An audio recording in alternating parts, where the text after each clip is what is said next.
Oh, from city. All right, we'll call our joint special meeting to order here.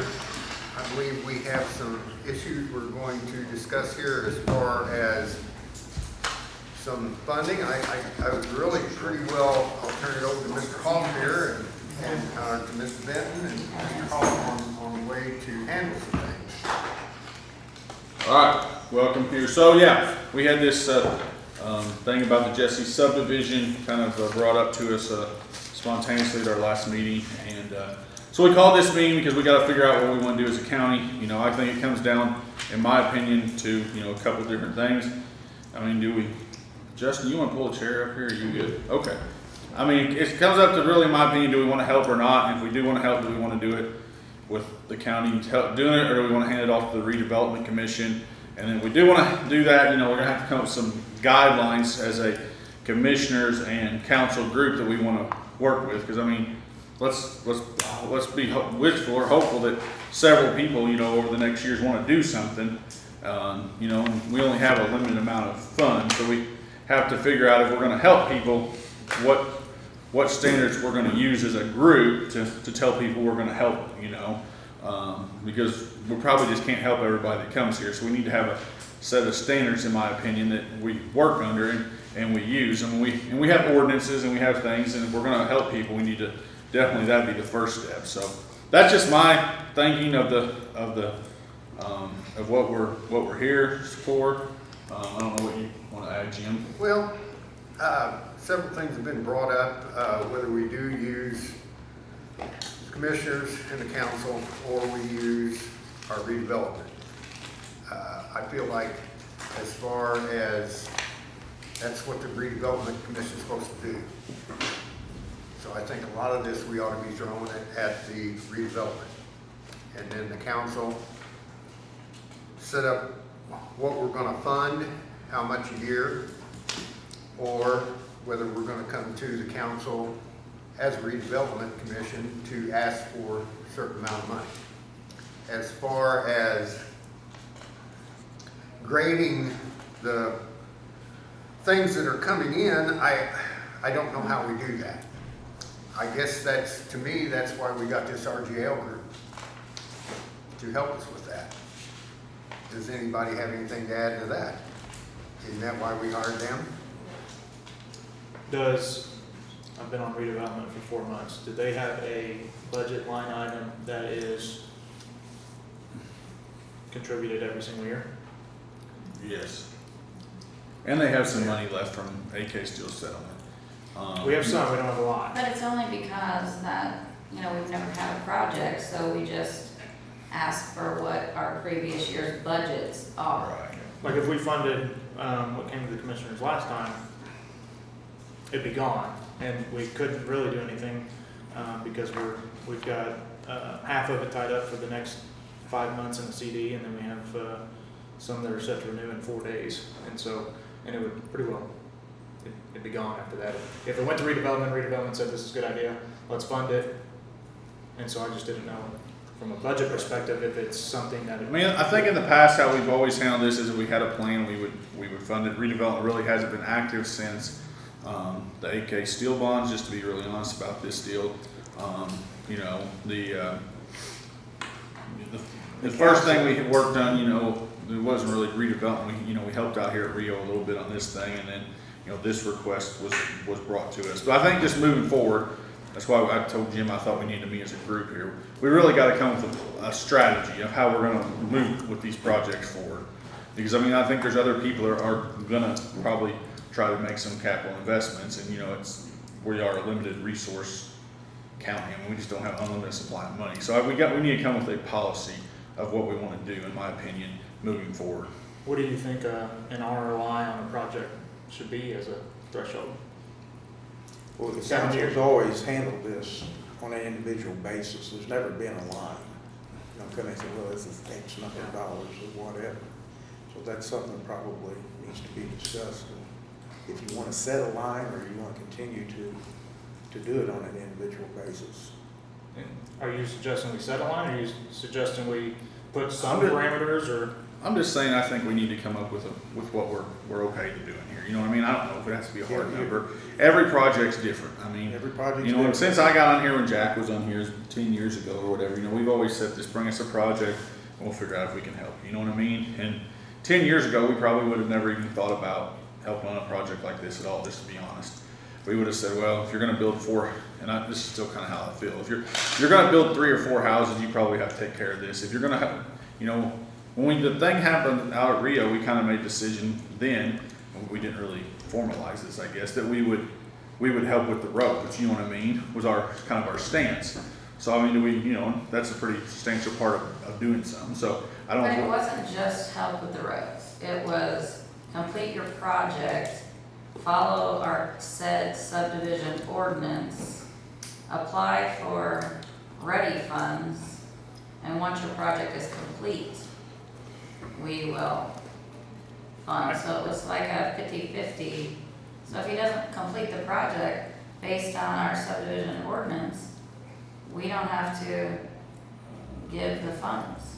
I agree with what Steve's saying. I think it would be a bad idea to set a threshold of X dollar benefit to the county, but, Right. you know, because times change, and now with the funding mechanisms that we have, housing is equally or more important than other large projects You in know, a certain I think way. the important point to realize that you're not gonna have housing without infrastructure. Yeah. And we've always said, you know, businesses and people coming in wanting to develop things, if you do that, we'll help you with infrastructure. We've always said that. So I think that's a good policy, and I think we need to continue with it. But how you do it, and I totally agree, it really needs to go to the redevelopment commission rather than the county council just doing it alone. If we're gonna do it, then what do we need a redevelopment commission for? I think it's also important that the plan commission gets involved because of this subdivision plan, and it is going to be built in a subdivision. That this is our example here that we can make sure that we do everything. This could be our benchmark. And RJL involved with that. So, Who can help with that? RJL. Oh, speaking of RJL, you know, Silent brought that up a moment ago. You know, that's something I was gonna bring up today in our commissioners meeting, that they're wanting to do a training session for subdivision and help during the redevelopment meeting for this month. I just haven't asked to schedule a redevelopment meeting. He does, have a date tentatively scheduled for a subdivision training. So anyone's welcome to come to that. I mean, it's a good idea since this project came up and you're looking to use the redevelopment. But I do think that there needs to be some parameters in regards to who is it, not necessarily who, but what projects get presented and how we evaluate those as a county or said redevelopment. I think first of all, there should be a contract involved so we know what's guaranteed, how much the investment's going to be. And I think, I don't know how other counties do this, it's my first job in government, but it would make sense to me if something like that went to the council first, and because you're the fiscal body of, hey, this is what we could expect over, you know, X number of years, ROI, 6.5, 7, and then to the commissioners of the decision, and then back to you guys for that final fiscal decision, and then everybody's seen it several times, and we know what kind of production we would get from it.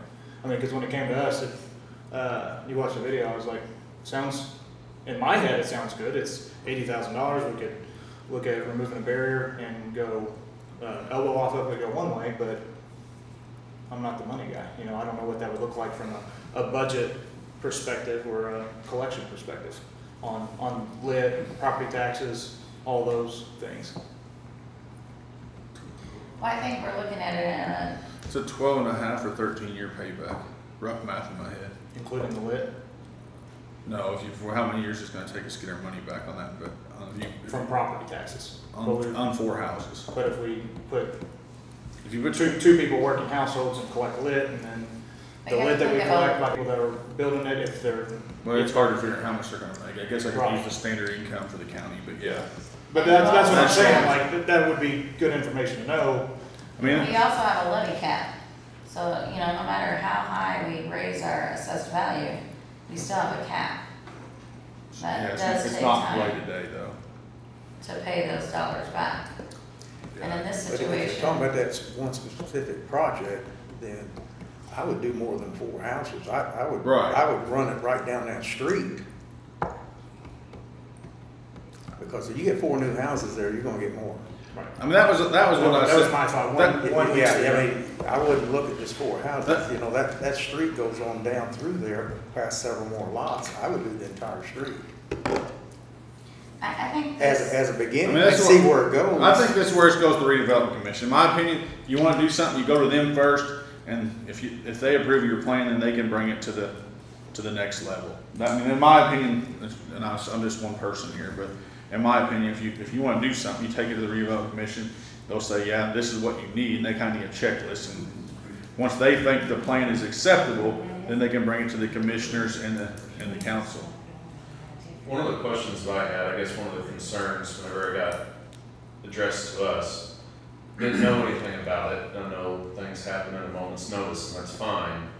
But it just kind of seemed like we needed to do additional right then and there, and then the process. And I didn't feel like it was safeguarded, so like, I know whenever the Ready Grant, whenever the project fell through up in Santa Claus, the funds, I was gonna ask Mr. Claiborne or Foster, more of a legal question of kind of like what Brian was saying, the contract to kind of preserve the investment of ensuring, okay, we're gonna give you these funds for these 4 projects, and these 4 projects have to be completed by X amount of time to be able, otherwise you need to relinquish the funds back, or something around those lines. I just kind of felt very uneasy just handing over a check, saying, well, we hope you do this type of thing. That's what I guess my biggest thing, other than the fact of spending the other plans that were presented to us, spend $30,000 more in encapsulating 30 houses versus 4 was another, so that was kind of more or less of where I think it does need to go to redevelopment, but those were really ultimately my biggest concerns that I had with it. Love it, love the idea, I just think it needs to kind of hit the brakes just a touch and kind of go through the right process. We're gonna do this, we need to do it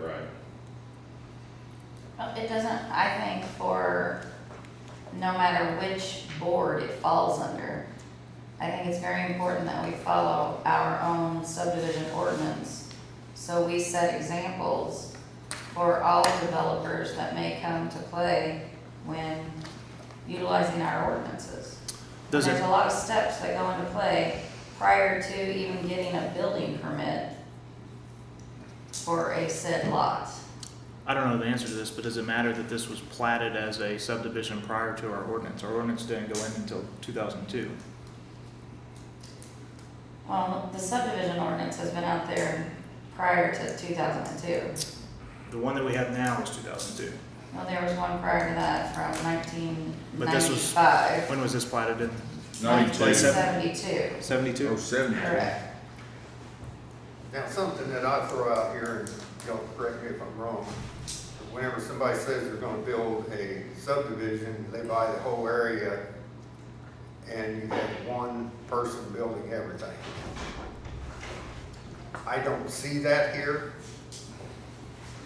This is just my take, and I've not met with the guy that owns it. What I would like to do is for really the redevelopment or some group is to go talk to the guy that owns it and says, you know, like, once we get this plot out, because some of these are in the floodplain, so like, and say, hey, listen, will you sell these lots off at a set price for a certain amount of years, you know what I mean? And will you pay to get the survey work done, so this is actually plottable ground, and then I think the lots will sell if that gets done, and in turn, the county will do something, so. I mean, some of these are gonna get in the floodplain back here, all these lots are not buildable on. But, Well, I think something else, so, and I kind of want to piggyback off of what you stated, Justin, is I think that this was landed on our plate. I don't know when Steve or Jim were introduced to this. But this, Mr. Wayman, he's been working on this project. For whatever reason, he had an easement done back in September for said, utilities. So I don't know how soon this project's been working on, but I think it does kind of assist with what you were saying, Justin, if we only were made aware of possible developments being put in place, it could help with the county's contributions. Frank, do you know, so like to Jim's point, in our language of our subdivision ordinance, when something becomes classified as a subdivision versus like he's saying, a developer's developing the whole thing versus somebody that just buys a plot and builds a house, are they considered a developer and fall under the subdivision ordinance? I don't know. I mean, I think I've- that's I've- another thing where a redevelopment I can, figured you've been on there a couple of years, you might, Yeah, I'm reading that right now Okay. on my desk, and I did. I'm sorry, but I think that that is where the training for subdivisions and following IC codes in the state of Indiana can help us prior to us making a quick decision. And you know, right now we have one building permit on one purchased lot. I mean, a good thing is I found that since 1972, we do have a new survey for 4 lots. Those are pinned out survey laws. Josh, We you might have a know, survey so from if September, this was platted in before. 1972. and I made copies for But our everybody. subdivision if anybody ordinance wants to read them. wasn't, the way it is now wasn't signed until 2002. Does one negate the other as far as what's considered a subdivision or not? Well, they're grandfathered in for what they've done, but for additions, changes that deviate from that, they'd have to follow the new one. Right. Kind of becomes a bit of a. But it doesn't change the term of No, subdivision. yeah, no. So here's like just as a collective group that we'd like to hand this off to the redevelopment commission and them come up with a plan back to us, and then we'll figure out what we can do. Is that kind of what everybody's thinking? I think that if it's a bigger picture than 4 houses, we should actively engage with the redevelopment stuff. But if it's just gonna be the 4 houses, I feel that, we shouldn't do anything, because anybody can start building 4 houses and we start giving out money for Right. utilities, and everybody's gonna expect that. I'll remember that comment. Yeah, you're talking about two different things. There's more than 4 houses on that street. The street has never been opened up, and it needs to be opened up. And that would be the county's responsibility to do that. It really wouldn't be in regards to a It's a county subdivision, road. but it's in a subdivision that's been platted. Then how did those other houses get there? Well, there's a gravel road, right? There's a gravel Right. road right now. And it goes all the way through. It doesn't. It stops right there, right? But it's platted to go all the way through. In a subdivision plat. And it's in the subdivision ordinance that it's not the county's Are the houses on responsibility. the south side of that road in that subdivision?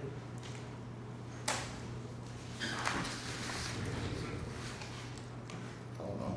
Are they on Ross Street? No, Jesse. The ones on the south?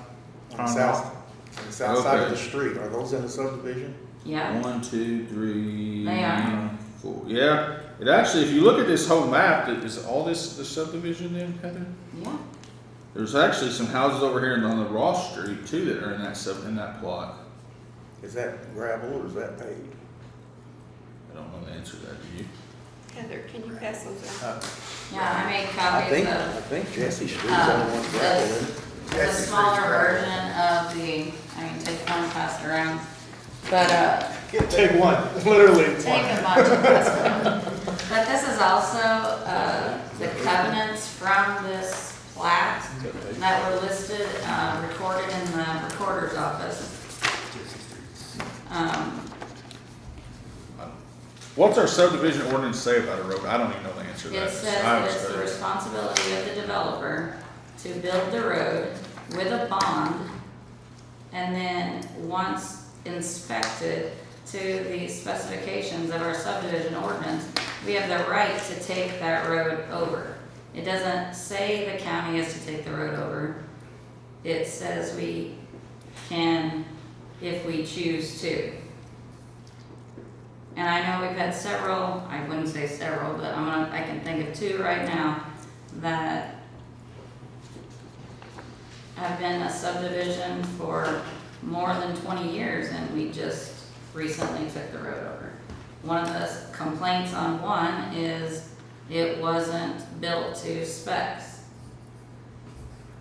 You know, this said subdivision, I don't know that these roads are built to specs for 1972 or 2002. I mean, there's two different things. The roads that are here. I'm sure this is a county road. I'm sure. I'm pretty sure they are. I mean, it's It's Which Jim, one, do you Aaron? know? this Roth Road. I'm sure that's a county road, and I'm sure it's Jesse Road's probably Dale in here. But I mean, I just think at this point we need to. But you're saying all those houses on the south side are in that Mr. Wayman owned those? At one point, it's what this. Yeah, these probably 1, 2, 3, 4, 5, 6, 7, 8, 9, 10, 11, 12. I don't know when Mr. Wayman acquired this said He acquired it in 1972, Did he? he bought it in 1972. that's what he told me. Yeah, I know Steve talked to him. And I think he does. I mean, Steve, is it fair to say that he's okay? I mean, he is prepared to sell the rest of the lots, right? To anybody, it doesn't have to be one developer. Were you guys aware of a survey that was done on these 4 lots? I wasn't. I don't know if anybody else was. So this is on the recorded documents also for these lots. And what was interesting is that he created a public easement for these 4 lots back in September and granted the easement to the county, which I printed off a couple of those also, if anybody wants to read those. Does anybody want to read these? Who did that, the property owner, I guess. Yeah, Mr. Wayman John is Wayman. who did the public utility easements back in September for these 4 lots. Brian. Oh, sorry, you didn't get one. It's okay. Well, I don't know. Was he?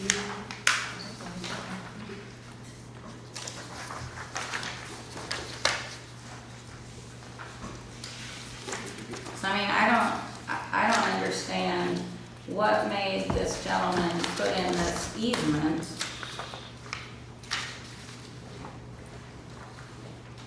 Well, probably so Jay Bickle or whoever's doing this could get the sewer there for the loose sewer. The interesting thing is the original document from our previous meeting is not where this public easement is put. So I realize that the document from the engineering firm for the sewer was just an estimate. It wasn't necessarily the concrete bid. But that estimate went down Jesse Street, where this public utility that was posted as Spencer County being the grantee of said public easement is on the backside of these lots. I mean, if this goes to redevelopment decides it's a good idea, I don't know that we have funding available to even fund it. And then in that situation, then what? We would appropriate, if the redevelopment comes forward with any plan, same thing we've told forever, is if you come with a plan and, it's got approval from the council, or we think it's a good thing, we'll approve the fund for the plan, you know what I mean? I mean, I think everybody's probably in favor of making this work. There's just a lot of details that have to be ironed out to make a plan work, you know what I mean? You don't wanna take one step forward and then go 2 steps back. No, I get it, but if we spend, as a redevelopment commission, spend a bunch of our funds on this, then we're depleted. And then if we don't have something that's recurring in place for next fiscal year, or as things come up, then what's the purpose of having a redevelopment commission if we have no money to act with? So it ends up, I'm just one it just person. ends up being a big circle. I mean, Well, I'm just one person on the council, but I don't think originally we gave them more money, and then I don't remember, somebody was the president at some point, and they said, listen, we don't have any projects, we don't need any more money. Yeah, they came to us and told us to stop giving them. Stop giving them money, so we did. And then, and Which it made makes sense sense, because we because are we responsible have for the taxpayers' money. We don't need to just be divvying it out for people who don't want to use it or don't have a need for it. So Right. I think we're on this, or this is just my opinion, I'm just one person here, but we're on the same thing, is if you got something, you bring it to us, we'll work with And it. that's where we left it with, okay, we'll stop the funds, but if you need Need something, something, come come and see ask us. us and we'll do what we can to fund it. And we're, I'd so, like to see that may continue, where they come up with the ideas and the plans and then come to us and say, hey, this is what we want to do, this is how much money it's gonna cost, can we have the money or not? right. So, that's kind of how we left it when we left. This amount is just for the 4 houses though, right? that's One what of I'm them saying. was, there was 3 different. There were 3 different options that day. But I mean, I think we get a pretty comprehensive Yeah. plan and, Can we ask Josh any questions about the sewer? I guess. Can you? Yeah. How did you go to their meetings? How do they aware of this? I mean, I'm sure they are. Oh, yeah, I mean, their position is, that's great, we fully support expansion, but as long as whoever's wanting to pay, or, somebody else pays for it, basically, is the idea. They'll take it to New York if you pay for it, sort of their position. Well, and it's time that Hatfield Sewer steps up and starts working with us. Yeah, well, I mean, And not where we have to pay everything. They need to step up and bring their show to us too. That's why I would suggest you only look at maybe developing Jesse Street and then see where it goes. Yeah. I would try to suggest develop the that. whole I thing. suggest getting a plan to get a bigger return on our investment here and look at developing this whole thing and find a developer that wants to do it all. I don't like the idea of funding one house sewer when they've already got their utilities figured out how they're gonna do it anyways. I think we need to look at the big picture here, not getting one house hooked up to sewer that they've already started construction on, which means they already have a way of. Historically, though, the ones that we have, the subdivisions we have, takes 15, 20 years to develop a subdivision. This one out here, I think they've got 59 homes in there. It took 20 years to do it. And I think that's pretty true on most of them. That's why I would suggest you would start with a smaller plan and see where it goes from there. But I think that doing nothing is not an option. They've already started construction. What was their plan to get their sewer hooked up?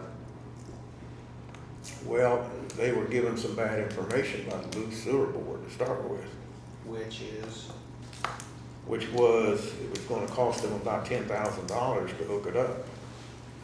And when they got the engineer's report back, of course, the numbers were far from $10,000. so now they come to the county and want the county to foot the bill for their sewer. That's where I've got an issue with, because I did my residents that I'm responsible for. I don't see why they need to pay for this guy's sewer. Well, we're not talking about just this guy's sewer. We're talking about developing at least part of it, if not all of it.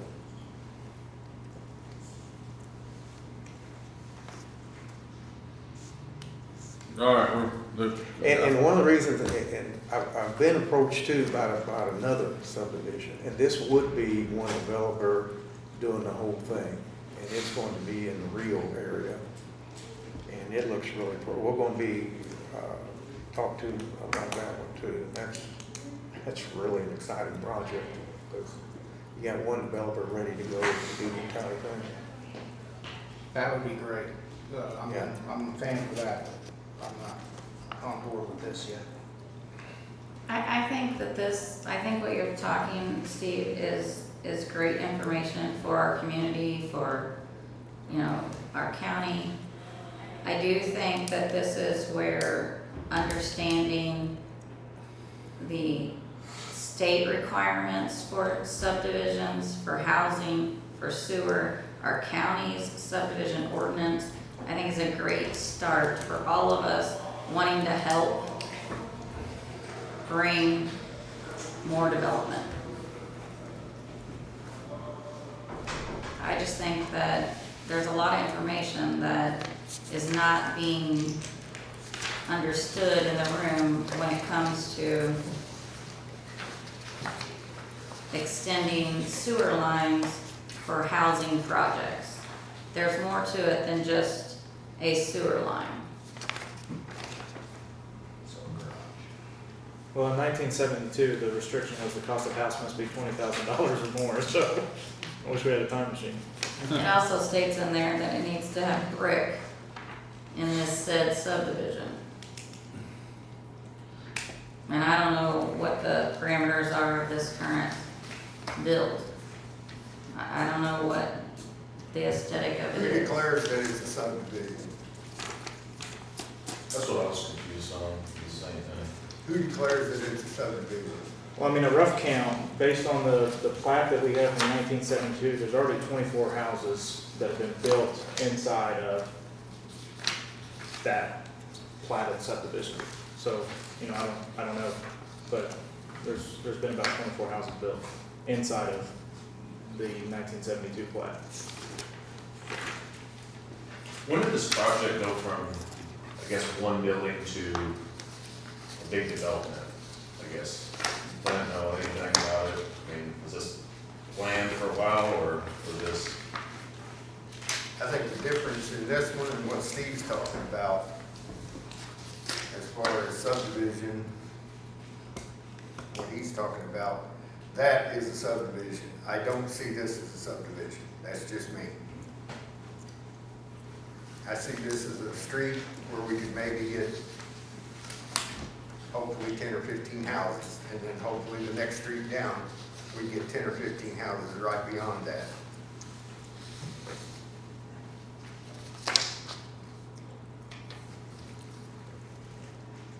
All right, guys, we're down to about 5 minutes because they got a drainage board meeting at 2:45. So I guess we need to make a decision like my first question. I guess it sounds like there is at least some interest. This is just me speaking. So do Well, we have something on the books with, in planning, I guess, is this zoned agriculture?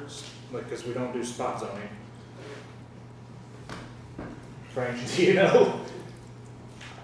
Let me see if I can pull up an overlay. Sure it is. It's a farm field. now. So we do have a limitation in ordinances where you can't build a residential home on a lot that's zoned agriculture if it's less than an acre. And I think the original intention of that was For the septic, or you Right. used to have If your septic on an acre, if your septic system breaks down, an acre gives you enough area to put another one in. And so looking at this plat, all of them are under an acre, and if it is zoned agriculture, then anybody who does actually decide to build would run into that same issue, or our BZA would just be super busy handing out Hey, Josh can variances. probably tell us this, that's within the loose sewer district, isn't it?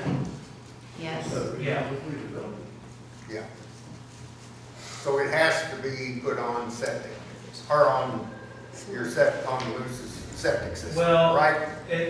Really, it's just how close they are to the line, and I don't know the answer to that. 300 feet. Yeah, how close they are they that close to the current line? One or two of them are. But Never mind, most of them no. It's on residential. it's Most not of them are agriculture. not. So even if you're, I mean, that's the real Ag issue, vacant is lot. how close you are. It's zoned residential, right? That's what this says. It's in the GIS. Yeah, if you look at it, it says Jesse's. I just pulled one up. Jesse subdivision. What do you want to Jesse subdivision, it's got a lot, Division 2 lot, it's got a lot number, just one quick look up. All right, so we're running out of time. Do we want to just, as a group, ask the redevelopment commission to take this, come with a plan or plans and bring it back to us? Is that what we're in favor of as a group? I would love to see plans. I guess in all honesty, it's a real thing, somebody needs to make a motion, then we'll vote on it, but. I'll make that motion. Just, develop a plan, go to redevelopment, and go back to the council and commissioners. For funding. Funding. Yeah. All right. Justin Gross made a motion. I'll second that. Dave Fromey seconds it.